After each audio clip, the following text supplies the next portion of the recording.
Update. Am I the a-hole for insisting on a paternity test before accepting my ex-wife's son as my own? Original post. I, 32 male, was married to my ex-wife, 30 female, for 5 years. Our marriage ended after I discovered she had been cheating on me for about a year with multiple men. She got pregnant and confessed that she doesn't know if the baby was mine or our affair partners. A couple of months after the divorce, I tried to reach out to her to see if the baby was mine but couldn't. And I learned through a friend she and her new partner had left the country. That was 2 years ago, and I thought that was that. Recently, Jane reached out to my mother claiming that her kid is mine and in need of financial help.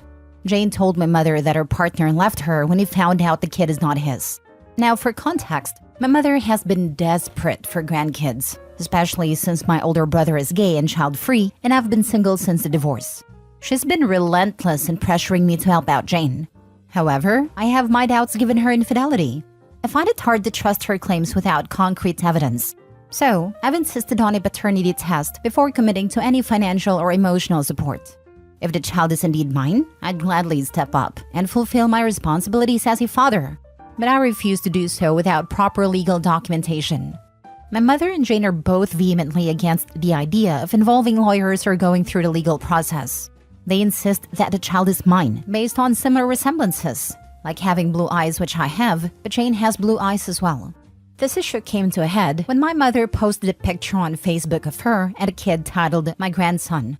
Now, family members and some friends know about this issue and are contacting me. When I tell them I don't know if the kid is mine and want to do a paternity test, they're calling me selfish and irresponsible.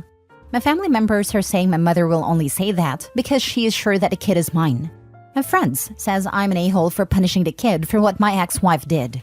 There is a chance the kid is mine, but I can't shake off my doubts, and I refuse to be manipulated into a situation where I might end up responsible for a child who may not be mine. I'm willing to do what's right, but I need certainty first. But it's driving me crazy, with so many people close to me saying I should just take responsibility. My older brother is the only one who is on my side, and he thinks it's because my mother has accepted a kid that others are willing to accept it too, and because of family bonds, which are a major thing here. But I'm standing firm in my decision to do a paternity test. Now for the top comments before reading the update. Not the a-hole. DNA test or nothing. It's crazy to think you just step in and take over a parental role based on your lying ex's claim. Especially the fact that OP's ex-wife is only reaching out because she needed financial support. Definitely not the a-hole. Continue to stand firm with your decision, OP. Don't be played for a fool. Yep, you'd be an idiot not to test the DNA of your cheating ex's kid that she suddenly says is yours 2 years later when having money trouble. Don't believe a word she says until it's proven. Also, your mother is the a-hole here for posting that before you have proof and already. Even if the kid is yours, that is not right for her to do, and you need to find a way to make that clear to her. That is not her place at all. She likely already did a paternity test once, which is how the affair partner found out the kid isn't his. She can do another one. It's also very possible the kid is the affair partner's, and they just broke up because she cheated on him too, or whatever the reason. Maybe he's paying child support already. Or maybe it's not affair partners, but she was also sleeping with 5 other guys at the time of conception. This whole story is just from what a cheater told him. Maybe she saw that your mother was going to push you and figured she'd have an easy shot at doubling down in child support, as long as no lawyers or paternity tests are involved. OP definitely needs lawyer to work out paternity, work out a child support agreement, and work out custody and visitation rights. If OP just blindly starts sending money for a kid he is not legally the father of, he has no rights to visitation or how the child is raised. Maybe it is OP since she wants the money with none of the rights that come with being a father. There's a million reasons why she may not want lawyers involved, and absolutely no reason why OP should be lawyered up already. If OP is willing to pay the cost of the paternity test himself, why would she have a problem with that if he's really the father? Not the a-hole. This is obvious. You should also reply in your mother's Facebook post stating that your ex-wife had a baby after adultery and after leaving you, and that until such a time as a paternity test is agreed to, the child is not known to be your son or your mother's grandson, and that you have reasons to doubt that you could be the father due to timing and a refusal to confirm it by testing. This is the way. If your mother wants to feed her delusions publicly and there is fallout, then present the brutal facts. Maybe, Mom, as you know, X was cheating on me with multiple people at the time of conception. You are also aware she left the country with the alleged father. She has returned making this claim after he has left her. Until there is a paternity test definitely proving the child is mine and not one of her affair partners, you still remain grandchildless. Not the a-hole. Your mother is blinded by her obsession to have grandkids. You are not being selfish. You are being responsible. Protect yourself and get the test done. Sad so many older women become so terrible in the quest for grandkids. It's really pathetic and tells me they never try to work on themselves, but only see themselves as caretakers. And then I keep hearing stories about how once the grandkids arrive, they just want to take a couple pictures with them and otherwise ignore them and not help. Now for the update. So a lot of stuff has happened and I'm exhausted with dealing with this issue. Despite trying to talk reason to my mother, I got nowhere. My brother and I managed to talk to our aunt, who is on my side after she learned what has happened. She was able to convince mother to talk to me and we agreed to meet at her house. However, it quickly devolved into arguing, with my mother still insisting the baby is mine and accusing both me and my brother of betraying her for not giving her grandkids. My brother finally snapped and asked her if she was willing to lose 2 sons over this. That made her go quiet. With my aunt's help, we convinced her to talk to Jane for the paternity test. A couple hours after I left, Aunt called me and asked me to arrange the test. According to my aunt, it took some arguing between Mom and Jane to get her to agree to the test, but Jane eventually agreed. So I scheduled the test at a clinic, and the earliest appointment I could get was 3 days from that day. I relayed all of this to my mother and aunt and got the okay from them. The day before the test, my brother and I got a call from our aunt and she asked us to come to our mother's house ASAP. When we got there, we saw our mother sitting on a sofa crying. I asked what happened and she said Jane is gone.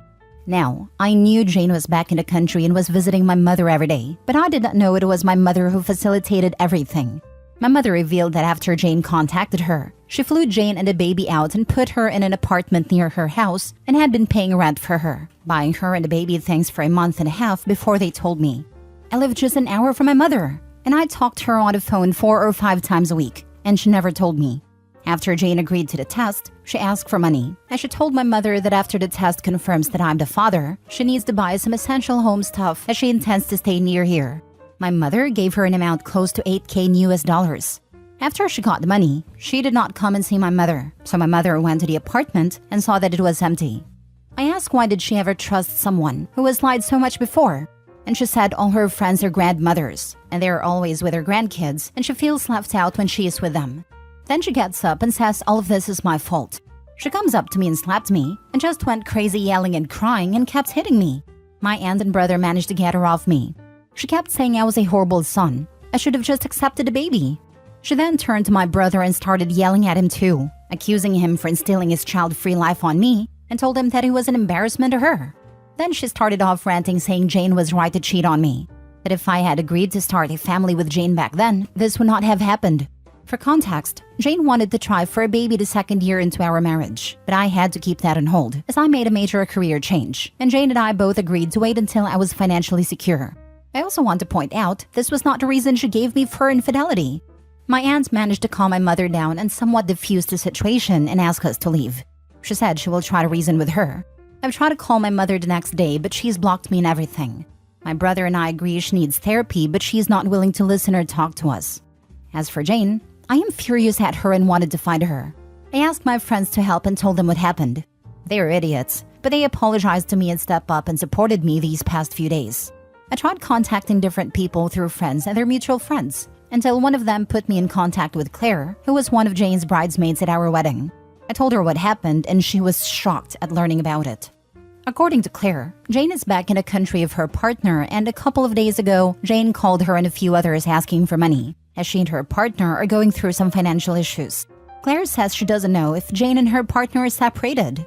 Jane had never told her anything of that sort. She said when she talked with Jane, she only said they were struggling. I told Claire what Jane did and that Jane is insisting that her son is mine. Claire said that Jane told her that a kid is her current partner's 2 years back. Then she said she needs to talk to Jane and her partner to see what's going on. Claire kept saying she truly does not know what's going on, but she's going to ask around. That was 6 days ago, and I tried to call Claire, but she won't answer me now. I'm not going to pursue this anymore. I have my answers. So that's the update. Not the conclusion I wanted, but I don't care anymore. My mother still hasn't talked to me or my brother as of right now. I asked my aunt to let my mother know that if she refuses to talk to us or get help, then me and my brother will go permanently no contact as well. Family still says I'm in the wrong, as it's my fault for not being married or have kids. I told them to get lost and never contact me. My brother and I only tolerated them for my mother anyway. I now firmly believe that the baby is not mine. Your mom is an idiot, and it's her fault she was scammed. She's also a terrible person to you and your brother. Why are you letting her in your life? It's obvious the baby isn't his. Should have done a DNA test if it was. She probably has one that shows her partner's dad. I don't know why you'd even consider ever speaking to your mother again, and she deserves to have lost all that money doing all that crap behind your back. She needs an inpatient stay, or you'll end up bailing her out of jail. I can't believe she hit you. Exactly. Jane is just interested in money. If you had remarried and had a kid, your mother would have never fell for Jane's trap. That's what your family's trying to say, and that's just messed up in so many ways. Sorry you had to go through this. Jane was only here for the money or trying to drop the kid somewhere. That's the fact. I'd say you dodged a bullet there. Sounds like Jane would have been a nightmare to attempt a co-parenting relationship with. It's too bad your mom doesn't see that. I hope she finds help and realizes she now has no grandchildren and has lost 2 sons. And good on your brother for having your back. It's not that she doesn't see, she doesn't care. She doesn't care how much pain she puts her children through as long as she gets a grandchild to use as a pet. This isn't fair. All her friends have a pet grandchild. Those ungrateful sons. Your mom and Jane both sound crazy town banana pants. Good riddance to both of them. Exactly. If my mother assaulted me like this, I would not be calling her. Last story. Am I the a-hole for being upset after a wife went on a trip with a male co-worker? My wife and I have been married for 6 years and relatively happy all things considered. I work in sales and I'm on the road a lot. She works as a teacher's assistant at an elementary school. The teacher she works for is male. A couple months ago, my wife, the teacher she works with, and 2 workers bought tickets for a concert out of town at the beach. The plan was for them to stay overnight and come home the next morning. I had to travel for work, otherwise I likely would have joined. The day of the trip, 2 of her coworkers, females, come down sick and can't go. On a short notice, no refunds were available for the hotel or the concert tickets. It felt off for my wife to go alone with her male coworker, but long story short, they ended up going. Multiple rooms were booked, so I felt somewhat okay and trusted her. I was less comfortable with a male coworker. He's basically her boss, as she's the teacher assistant in his classroom. Nothing specific, other than I've caught him staring a little too long at my wife's chest a few times. She has 36 double Ds, so guys do stare, I suppose. Also, he competes in CrossFit on his side and is in tremendous shape. At times he seems too friendly, borderline flirty with my wife. So the night of the concert, I'm alone in a hotel room on the road, and my thoughts get the better of me. I turned on the Find My Phone and noticed that my wife's phone is not at a concert venue, but rather at the hotel. I checked sporadically throughout the evening, and her phone never moved, when she should have been at a concert. She also never returned my call/text that night. I finally heard from her the next day at lunchtime, when she texted to say she was heading home. She was originally planning to go back home first thing in the morning, but she said they decided to go spend some time on the beach. I had been checking her phone again that morning, and again, it never left the hotel. When I got home that evening, I confronted her about the phone location. She exploded in anger and asked why I was spying on her. In the end, she said she forgot it at the hotel when they went to the concert and left it in the room the next morning because she didn't want to lose it/drop it at the beach. The whole thing felt off. Am I the a-hole or am I justified in being suspicious here? Now for the top comments. Once, I can see. Twice in a row is iffy. Not the a-hole. She's married and should not be putting herself in compromising situations. The co-workers probably were never even going in the first place, and it's unlikely that your wife and her boss got separate rooms. He's staring at your wife's in front of you. Exactly. I'm a married dude. I've got a few close female friends. I would never put myself in a situation like this. At best, she's lying to you. You know your wife. You know the truth. Don't wait to prove what you know. Not the a-hole. Most concert tickets are digital nowadays. Were hers not? The idea of her being in a new town with a coworker and not having her phone on her is at best irresponsible. Did she pack the right things to go to the beach? If it was a last-minute plan, she would have been ill-prepared for a beach day. Too many coincidences here. I had no idea what she packed, since I was out of town myself. Doing laundry the next week, I noticed a lazy red thong I never remembered seeing before, but didn't say anything. Easily could just be something I never noticed before, so I didn't bring it up. Yeah, sorry, I think you have a problem here. Do you believe in coincidences? She just so happens to be on a trip along with another man. She just so happens to forget her phone in her hotel room. And now you find this red thong? You are being cold, my guy. Can you check the truth about the other two being sick and not being able to go? Also, can you confirm how many rooms were booked? And lastly, can you confirm the purchase of the tickets and if they were electronic? It sounds like she hasn't been truthful. Final point is, why didn't she contact you when she got back to her phone, either after the concert or in the morning?